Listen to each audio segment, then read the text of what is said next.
Mini, കാര്യങ്ങളൊക്കെ അറിഞ്ഞു.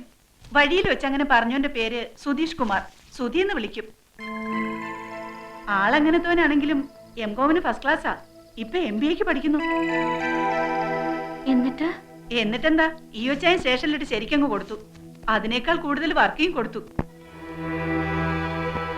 അടികൊണ്ട് പൊട്ടിയടത്തെ മരുന്ന് വയ്ക്കാനാ മണ്ടന്മാര് ചെന്നത്. കുട്ടിച്ചന്റെ ഡിസ്പെൻസറിയിലാ. അവിടുന്ന് കിട്ടി ശരിക്ക്.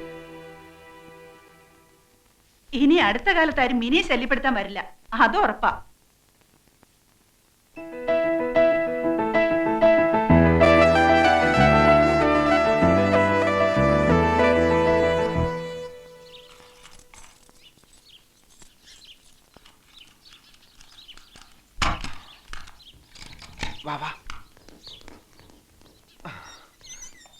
ഇനി ഒരു അറേഞ്ച്മെന്റ് ഉണ്ടാകുന്നത് വരെ ഇവിടെയാണ് നിന്റെ താമസം. കൂടി വന്ന 2 days.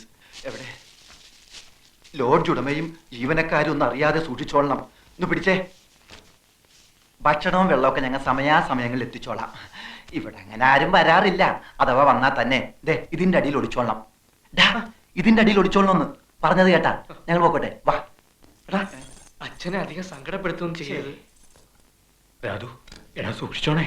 എന്ത്? ചുമ്മാ പേടിപ്പിക്കാതെ പോടാ. വരട്ടടാ.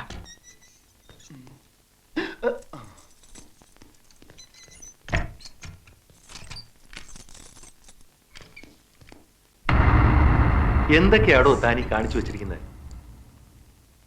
ആരുടെ പരാതിയുടെ പുറത്താ താനാ പിള്ളേരെ അറസ്റ്റ് ചെയ്തേ?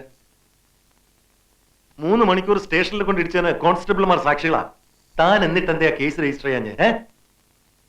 ഇപ്പോഴതിലൊരുത്തനെ കാണുന്നില്ല, പോലീസ് മർദ്ദനത്തിൽ മരിച്ചതായി സംശയിക്കുന്നു എന്നൊക്കെ പറഞ്ഞാണ് തമ്പുരാൻ സാർ പരാതി തന്നിരിക്കുന്നത്. വലിയ പിടിപാടൊക്കെയുള്ള ഒരു കുഴപ്പക്കാരനാ അദ്ദേഹം. എവിടെയെങ്കിലും പോയി പയ്യനെ കണ്ടുപിടിച്ചോണ്ട് വന്ന് കേസ് ഒതുക്കിയില്ലെങ്കിൽ തന്നെ സസ്പെൻഡ് ചെയ്യാതിരിക്കാൻ എനിക്ക് പറ്റില്ല.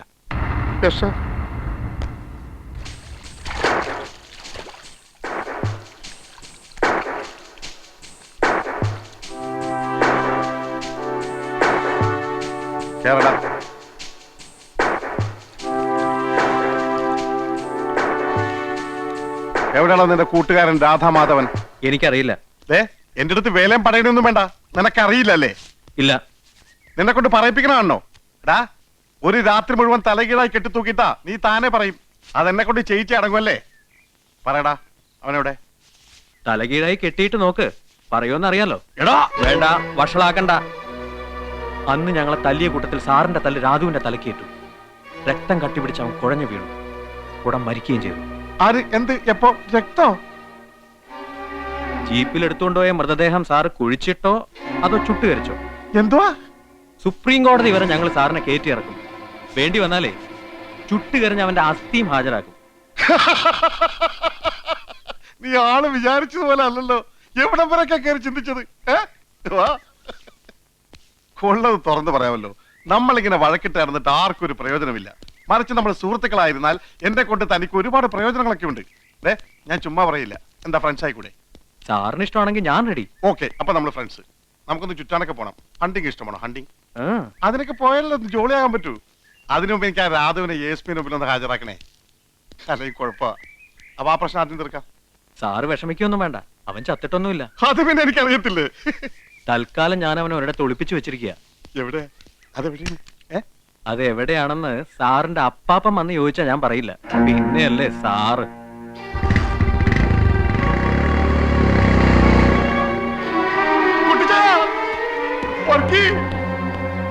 കുട്ടിച്ചായ, ഞാനിപ്പോ സസ്പെൻഷനിലാവും. എടാ വർക്കി, ആ 3 പേരിൽ രാധു എന്ന് പറഞ്ഞെടുത്ത ഇപ്പൊ കാണുന്നില്ല. ഞാൻ തല്ലിയിട്ട് മരിച്ചാണെന്ന് പറഞ്ഞ അവന്റെ അച്ഛനൊരു പ്രൊഫസറുണ്ട്, അയാളിപ്പോ കേസ് കൊടുത്തിരിക്കുന്നു. വെറുതെ എവിടെ കൊണ്ട് ഒളിപ്പിച്ചു വെച്ചത് അവന്മാര് കളിക്കുക. ആ സുധി എന്ന് പറയണത് ഞാൻ വിരട്ടി നോക്കി, അവൻ വരണമെന്നില്ല. ആ രാധു ഒരു സ്ഥലത്തുണ്ട്, അതെവിടെയാണെന്ന് നമ്മുടെ അപ്പാപ്പൻ ചോദിച്ചപ്പോഴും പറയില്ലെന്ന്. അപ്പാപ്പന് പറഞ്ഞ അതും കേട്ടിട്ട് വന്നല്ലോ ചോദിച്ചാൻ ഇങ്ങോട്ട്. തല്ലി ഓടിക്കണ്ടവനെ. മറ്റവരെ കാണാത്ത ടെൻഷൻ വേറെ, അതിനൊക്കെ ഇവരെ തല്ലാൻ പോണ. വേണ്ട, ഈയോച്ചായൻ തല്ലണ്ട, ഞാൻ കൊടുത്തോളാം. കൊടുക്കണവർക്ക് ഇങ്ങനെയുള്ളവന്മാർക്ക് എന്താ ഈ നാട്ടില്? എടാ ചുമ്മാ അബദ്ധമൊന്നും കാണിക്കല്ലേ. മറ്റവനെ കാണാഞ്ഞിട്ട് ഞാൻ ആയി കുഴഞ്ഞിരിക്കുകയാണ്. ഇനി ഇവനെ കൂടെ കണ്ടില്ലെങ്കിൽ സർവത്ര കുഴപ്പമാവും. ഒരു കുഴപ്പമില്ല. ഈയോച്ചായന് പേടിയാണല്ലേ, സകലം ഞാൻ ഏറ്റോളാം.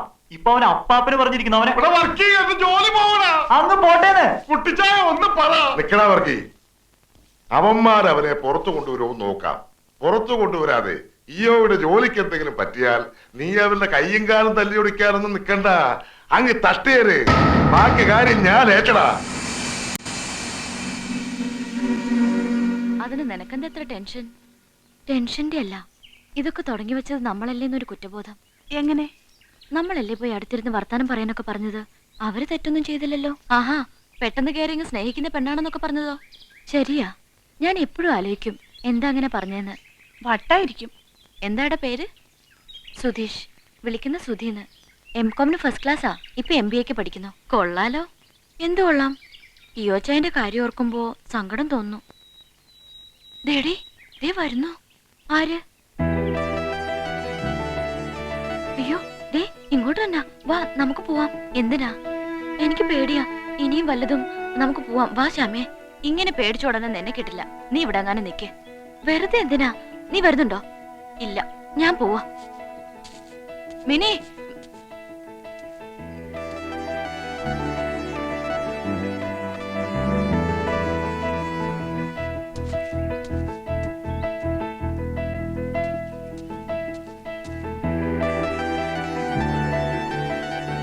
ഉപദ്രവിക്കാനും കൊല്ലാനും ഒന്നും വന്നതല്ല. ഒരു തെറ്റ് ചെയ്തു പോയി. അതിന് നേരിട്ട് വന്നൊന്ന് മാപ്പി ചോദിക്കണമെന്ന് കരുതി വന്നതാ. അതിനെന്തിനാ ഇങ്ങനെ പേടിച്ചോടുന്നേ?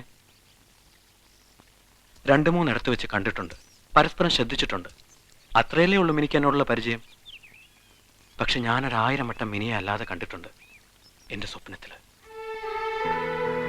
എന്നാൽ ഒരിക്കൽ പോലും മിനിയുടെ മുമ്പിൽ ഒരു ശല്യമായി വരരുത് എന്നെനിക്ക് നിർബന്ധമുണ്ടായിരുന്നു.